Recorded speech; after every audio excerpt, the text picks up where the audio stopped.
Hola, bienvenidos. Mi nombre es José Manuel López García. Percepción. No cabe duda de que el proceso perceptivo o proceso sensorial perceptivo, como también se suele decir, es un proceso realmente muy importante para el conocimiento de la propia persona, de la realidad, del mundo en el que vive y también, por supuesto, en el proceso o en los procesos de aprendizaje. La percepción es dar significado a las sensaciones, dicho de una forma breve y contundente. Y está claro además que el cerebro transforma de modo casi instantáneo los mensajes sensoriales en percepciones conscientes. Esto está estudiado por la neurociencia, por la psicología, por la psiquiatría, etcétera, en general por la medicina y también por la psicología cognitiva. Además, es evidente que la constancia perceptiva, por ejemplo, significa que mientras se produce un cambio importante en el plano de la estimulación o de las sensaciones, no se produce una alteración paralela en la apreciación de las cosas o en su percepción o en su búsqueda de una significación a esas sensaciones que se tienen. Realmente es lo que nos permite vivir en un mundo conocido y que realmente responde a lo que pensamos de él, aunque puede haber cambios perceptivos, cambios de significado, por supuesto, pero hay por lo menos una mínima constancia perceptiva. De hecho, los estímulos sensoriales que recibimos cada día son muchísimos, innumerables, podríamos decir, prácticamente, pero diríamos que no nos perdemos en ese mare magnum de sensaciones. Luego, además, también conviene incidir en la cuestión, por ejemplo, de lo que se llama la estimulación sensorial y también, por supuesto, en los cambios estimulares. Los cambios estimulares son transformaciones de sensaciones. Por ejemplo, si una persona está viendo una película en un cine, tiene diríamos, como una situación estimular diferente que si está viendo esa misma película en su casa por una pantalla de televisión, por ejemplo, que no tiene las dimensiones de una pantalla cinematográfica y que tampoco está en una sala con más espectadores. En este sentido, las situaciones estimulares son diferentes, claramente. En cuanto a la percepción, cabe decir también que es un proceso constructivo por el que organizamos las sensaciones y captamos conjuntos o formas que dotamos de significado. Y esto es un proceso también cerebral, sensorial, el proceso sensorial perceptivo que se denomina generalmente, y realmente es la base del conocimiento, porque cuando leemos, cuando escuchamos, estamos realizando procesos perceptivos. Cuando atendemos las explicaciones, por ejemplo, de alguien, pues lo mismo, etcétera, etcétera. La atención, además, es una actividad consciente que inhibe lo que pueda interferir o orienta los sentidos, los sistemas de respuesta y los esquemas de conocimiento que están presentes en la memoria.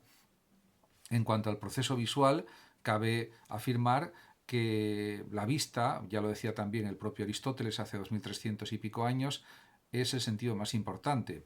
En la antigua Grecia, en la antigua Roma, eso era, pues, diríamos, cosa de dominio público.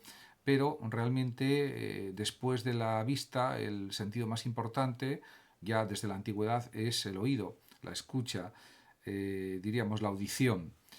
En cuanto al órgano sensorial de la vista, que son los ojos, está claro que tienen el poder de convertir nuestro entorno en imágenes y eso es muy importante. Además, y esto se sabe pues con la psicología ya pues desde el siglo XX y por supuesto en el siglo XXI y también desde el siglo XIX, que la mayor parte de la información que obtenemos del mundo es visual. Eso también lo puede tener presente en su mente el propio Aristóteles y también otros filósofos, por supuesto. La vista, además, es considerada el sentido humano dominante porque nos permite muchísimas cosas, percibir el espacio, orientar nuestros movimientos y evitar peligros fundamentalmente y además también adquirir, por supuesto, conocimientos. En cuanto a la audición, no cabe duda tampoco de que el oído es fundamental para la comunicación por medio del lenguaje. No en vano en la antigüedad uno de los símbolos de sabiduría no solamente podían ser los ojos, sino también los pabellones auriculares, las orejas, los oídos. Realmente, en cuanto a los umbrales sensoriales, cabe decir que la capacidad humana de recibir estímulos es limitada, porque no podemos tener sensación de todo. Es verdad que actualmente, en pleno siglo XXI, se reciben muchísimos más estímulos sensoriales, intuiciones sensoriales, datos sensibles, como lo queramos expresar, en cada minuto de nuestra vida que, por ejemplo, en la Edad Media o en la Antigüedad. Y esto pues es algo muy positivo para el desarrollo cognitivo de todas las personas. En cuanto a los umbrales absolutos de percepción, es evidente que puede discriminarse una cantidad mínima de estímulo que necesitamos para darnos cuenta de algo, y eso sería el umbral inferior de la estimulación.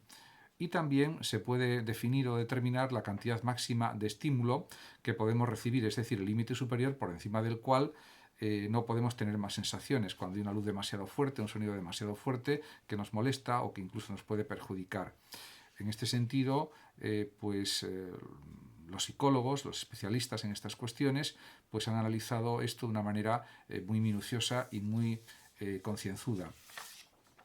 En cuanto al umbral diferencial, se puede considerar que es el umbral más pequeño con el que podemos detectar o distinguir los cambios de intensidad.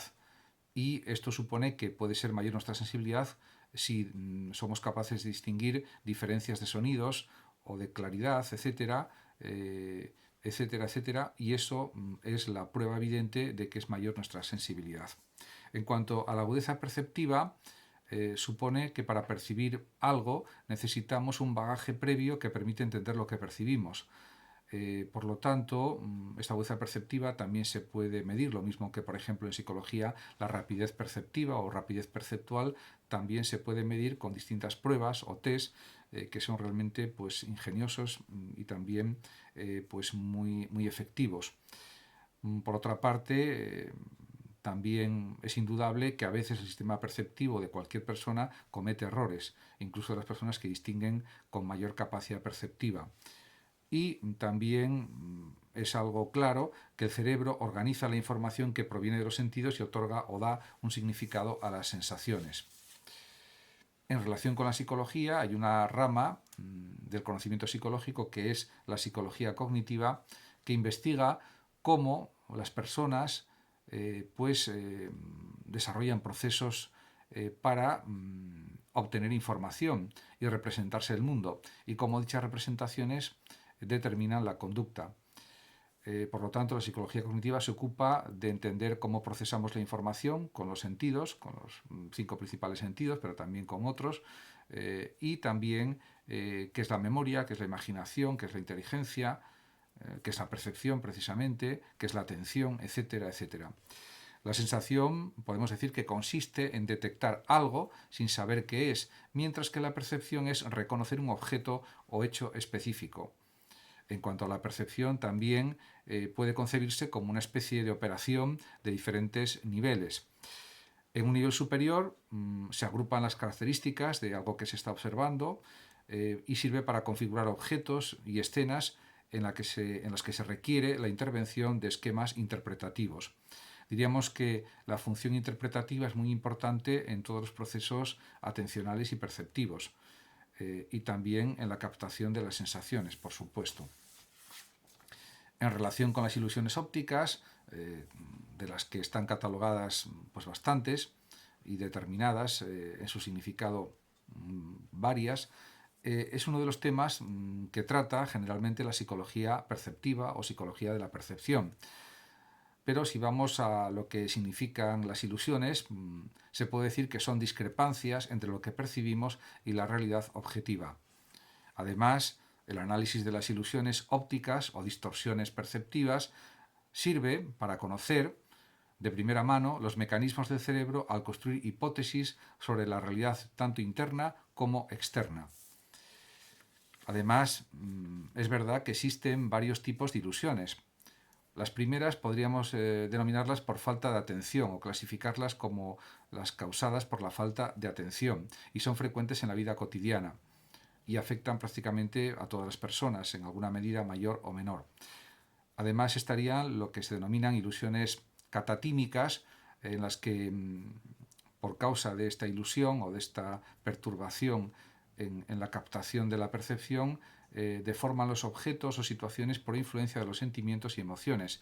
Y esto se explica de una forma más entendible diciendo que cuando pues recordamos percepciones pasadas, a veces las cambiamos no las recordamos exactamente como son por efecto de los sentimientos y las emociones, o no recordamos esas percepciones exactamente como sucedieron en ese momento preciso. Y por último estaría lo que se llaman las pareidolias, que son ilusiones fantásticas propias de la imaginación, como ver figuras más o menos definidas, por ejemplo, pues en mosaicos o simplemente en paredes o en las nubes o en baldosas que tienen manchas y que parecen pues caras, por ejemplo. Esto es algo también muy frecuente y no supone, por supuesto, ninguna dolencia de tipo psicológico, sino que es algo muy normal y muy habitual que suceda. Por otra parte están lo que se denominan alucinaciones, que pueden ser de varios tipos, pero las más importantes, a mi juicio, son las alucinaciones visuales y las alucinaciones auditivas, que pueden estar causadas por numerosos factores. Muchísimas gracias a todos por su atención. Saludos a los oyentes de Radio Sofando y Hablando de Filosofía de México. Y por último decir que el que lo desee puede compartir este vídeo o simplemente suscribirse a mi canal. Hasta siempre.